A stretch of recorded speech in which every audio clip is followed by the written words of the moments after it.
Čau.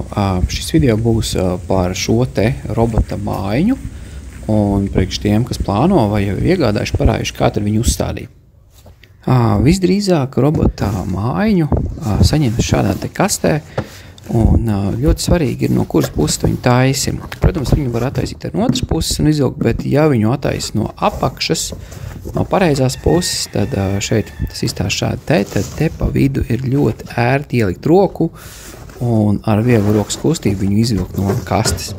Un tad vēlams viņu nolikt zālītē, neliekam viņu uz asfaltu vai uz betonu, lai nesaskrāpētu vējmalu. Un, lai namiņu saliktu, mums būs nepieciešams krūpistole un tā saucamā zvaigznīte vai torks ar izmēru T30. Tad mēs attaisam vaļā viņu tā kā, un šeit viņš ir katrā pusē 2 skrūvītēm pieskrūvēts.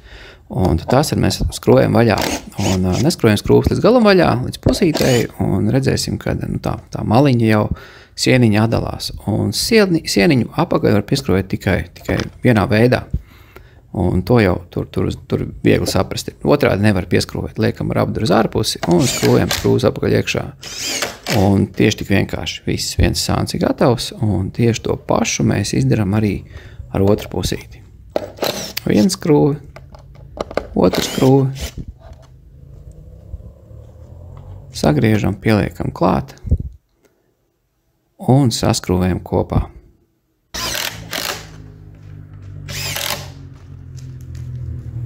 Un, kad tas ir izdarīts, tad mājiņa ir gatava uzstādīšanai. Un, lai uzstādītu viņa, tad šie metāla mietiņi vai brusu kurpes ir jādabona zemē. Un šeit risinājumi varētu būt vairāki, teiksim.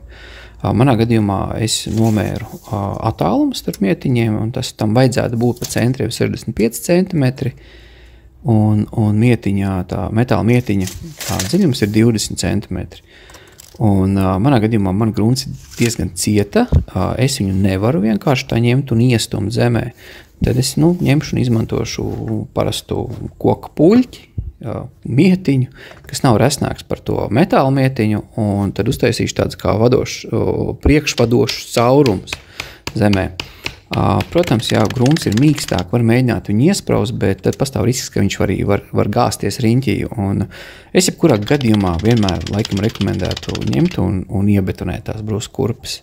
Bet lai kā, tas ir katram individuāli atkarīgs no vietas, kur viņu uzstāda, jāizdomāts risinājums.